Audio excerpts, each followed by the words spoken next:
Hai hai, Assalamualaikum warahmatullahi wabarakatuh. Ketemu lagi dengan saya Benny Ramdhani di sini di channel Benny Info. Oke semuanya, kali ini saya akan membahas salah satu hal yang penting ketika kita hendak menulis sebuah novel. Apa? Karena emang harus ditentukan dari awal ya, yakni POV atau Point of View atau sudut pandang. Ya, POV atau sudut pandang ini ada beragam ya, ada 4 jenisnya. Yang pertama, sudut pandang orang pertama. Yang kedua, sudut pandang orang kedua. Yang ketiga, sudut pandang orang ketiga terbatas. Yang keempat, sudut pandang orang ketiga tak terhingga ya. Sebelum saya bahas lebih lanjut tentang POV ini, jangan lupa untuk subscribe dulu channel ini ya. Jangan lupa di subscribe, like, comment, share, dan jangan skip iklannya. Terima kasih yang udah subscribe ya. Ya, sebelum lebih lanjut saya akan definisikan tentang sudut pandang ini. Jadi, sudut pandang adalah perspektif dari mana narasi berasal. Ya, penting banget POV itu dibuat karena apa? Dengan demikian pembaca akan tahu siapa yang bercerita. Kemudian gimana sih memfilter pikiran-pikiran, perasaan-perasaan dari karakter-karakter itu kepada pembaca. Paham ya? Nah, di beberapa genre di dunia ya, kalau saya baca-baca ini, biasanya memiliki kekhasan POV tertentu. Misalnya teen lead atau yang adult fiction ya, itu kebanyakan pakai gaya orang pertama, aku, saya, diriku seperti itu. Karena mereka ingin gaya bercerita mereka bertutur seolah-olah isi sebuah diary, jurnal, atau sedang ngomong dengan teman, seperti itu ya. Dan kalau genre misteri, detektif, umumnya memakai POV orang ketiga terbatas, karena ada hal-hal yang harus disembunyikan yang menjadi misteri. Lengkapnya sih ada tabelnya seperti ini ya.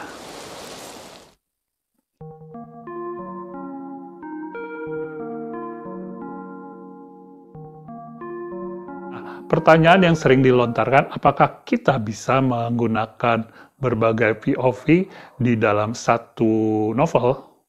Jawabannya bisa, tapi saya selalu sarankan kepada teman-teman penulis pemula agar menggunakan satu POV dulu ya. Kalaupun lebih, ya bisa misalnya di epilog atau di prolog gitu ya. Di prolog dan epilog dia pakai orang pertama, nanti di isinya pakai orang ketiga itu bisa, tapi jangan tiap bab gonta-ganti. Kalau kalian belum mahir, maka akan membuat cerita berantakan, pembaca kebingungan. Percaya deh. Ya. Oke. Nah, sekarang kita langsung ke pembahasan pertama, POV orang pertama. Ya, biasanya POV orang pertama ini memakai gaya atau kata ganti aku, saya, diriku, kadang-kadang juga gue. Dan ada kelebihannya loh, kalian mau tahu kelebihan apa dengan POV orang pertama? Ini dia, dan juga contoh-contohnya.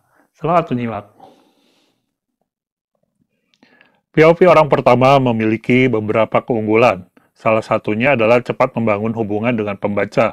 POV orang pertama umumnya dianggap sebagai POV yang paling intim lantaran karakter berbicara langsung kepada pembaca, bertindak sebagai pemandu mereka melalui cerita. Ini pada gilirannya memungkinkan pembaca dengan mudah memahami motivasi karakter, karena pembaca menghabiskan begitu banyak waktu di otak protagonis. Bukan hal yang aneh bagi mereka dapat cepat membangun hubungan dengan narator yang bersangkutan. Yang kedua, menciptakan karakter yang unik. Setiap karakter unik dan tidak ada perspektif yang menggambarkan ini lebih baik daripada orang pertama. Ketika pembaca memasuki pikiran karakter, bukan hanya emosi dan pikiran karakter yang akan dialami pembaca, tapi juga gaya bicara dan gaya pemikiran karakter. Bagaimana kosakata mereka misalnya? Apa yang sering mereka renungkan?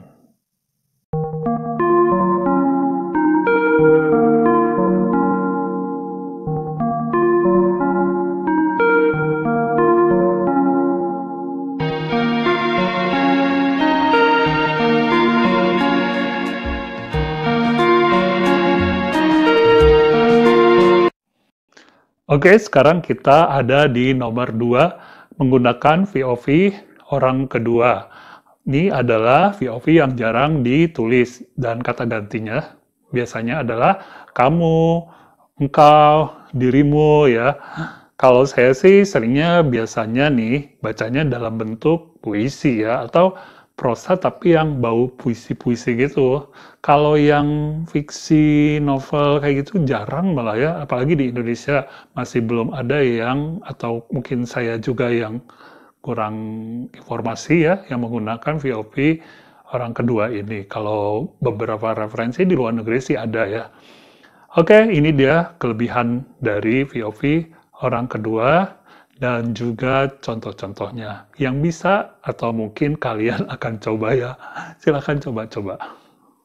Keunggulan POV orang kedua, salah satunya adalah membawa pembaca cepat masuk ke cerita. Sebut saja ada serangan indera. Ketika pembaca disapa sebagai Anda, mereka didorong ke dalam peran partisipan aktif dan diberitahu apa yang seharusnya mereka rasakan, pikirkan, cium, sentuh, dan lihat. Seperti yang mungkin Anda harapkan, ini menciptakan keintiman tertinggi dengan teks. Alih-alih menceritakan kisah itu, pembaca malah mengalaminya langsung. Yang kedua, cerita jadi lebih hidup. Apa cara yang lebih baik untuk menggerakkan sebuah ide selain membuat pembaca menghidupkan ceritanya sendiri?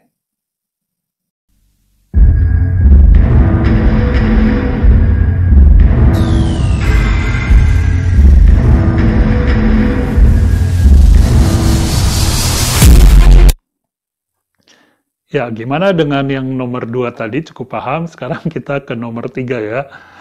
Mungkin ini yang paling mudah juga, yakni POV orang ketiga terbatas. Ya, kita bahas yang terbatas dulu.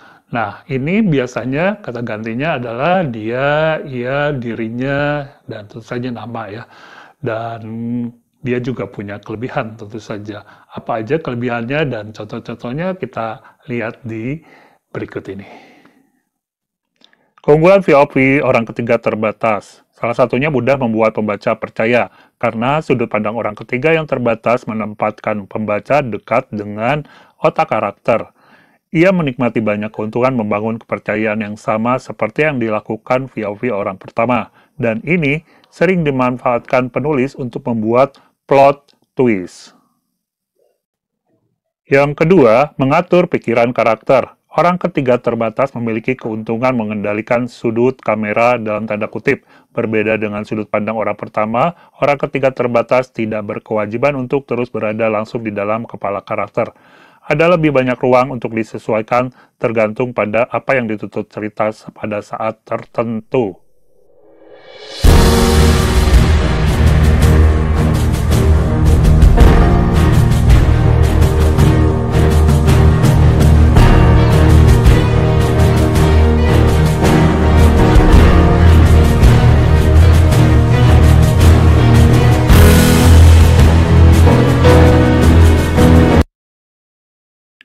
Catatan khusus tentang VOV orang ketiga terbatas.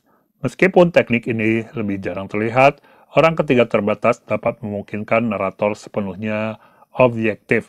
Dalam praktiknya, narator yang tidak memihak ini hanya akan melaporkan peristiwa yang terjadi dan memungkinkan pembaca untuk menafsirkan apa artinya. Oke, ya sekarang kita ke nomor 4 atau yang terakhir. VOV orang ketiga masih, tapi ini tak terhingga ya. Bedanya dengan nomor 3 tadi, yang ini tak terhingga, yang tadi terbatas. Yang keempat ini tak terhingga itu yang maha tahu. Jadi semua karakter bisa bicara, bisa kebuka pikirannya, hatinya, perasaannya diungkapkan oleh si penulis.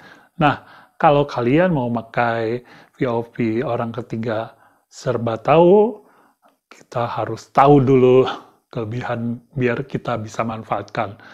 Oke, kelebihannya apa aja, ini dia listnya, dan juga contoh-contohnya. Keuntungan VOV serba tahu diantaranya mengungkap banyak karakter. Kekuatan VOV orang ketiga yang serba tahu adalah narator dapat masuk ke dalam pikiran beberapa karakter sekaligus pada saat tertentu. Ini tidak hanya memberi penulis banyak ruang untuk bereksperimen dengan angka cerita, tetapi juga menghadirkan kesempatan unik untuk mempelajari psikologi karakter. Kedua, mengungkap dunia lebih luas. karena pembaca secara tidak sadar menerima bahwa narator serba tahu itu tahu segalanya. Narator memiliki waktu yang lebih mudah untuk menjelaskan latar belakang dan eksposisi. Penulis fantasi khususnya menggunakan teknik ini untuk menjelaskan sejarah dunia yang diciptakan kepada pembacanya.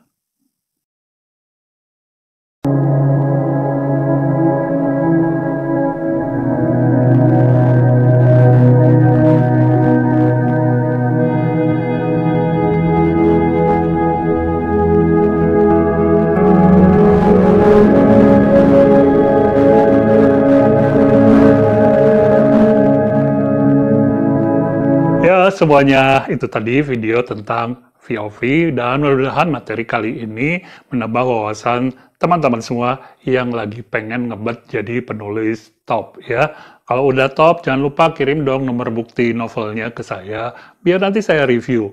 Oke, gitu aja, dan jangan lupa sekali lagi subscribe channel ini, dan terima kasih. Assalamualaikum warahmatullahi wabarakatuh.